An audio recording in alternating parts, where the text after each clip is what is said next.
Hi everyone, welcome to our newest art topic, the Western Classical Art Traditions. This topic, we're gonna talk about some of the arts in Western country, including ancient art, classical art, Egyptian art, and lastly, Greek art.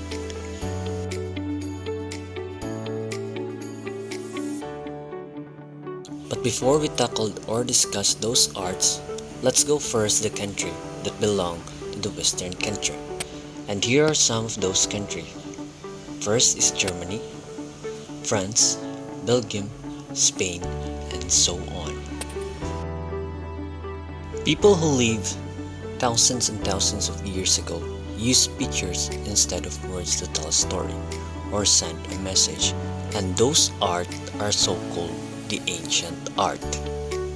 Usually, people who made those arts are so-called cavemen or the people that live inside the cave.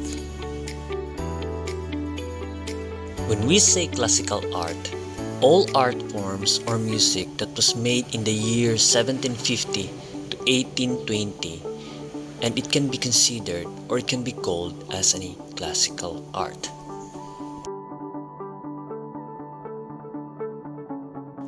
Egyptian art and architecture are composed of buildings, sculptures, paintings, and decorative arts of ancient Egyptians from about 5000 BC.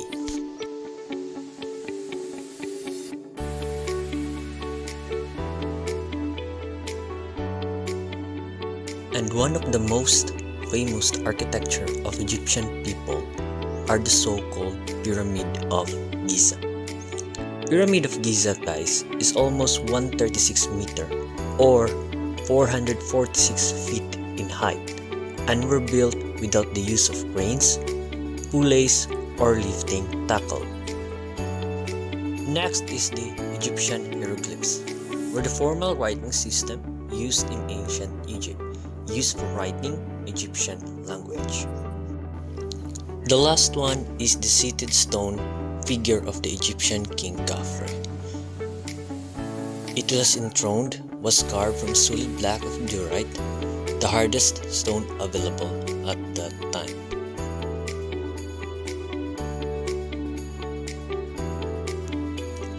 The last art that we'll be tackling all about is Greek art.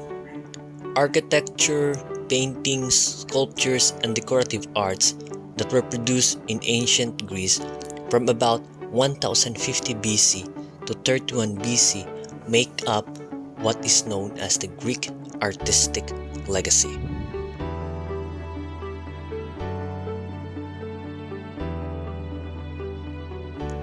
One of the famous sculpture at that time is Venus de Milo. It was made during 150 to 100 BC. Is considered by many art historians to be the ideal of Hellenistic beauty, and its height is 205 centimeters.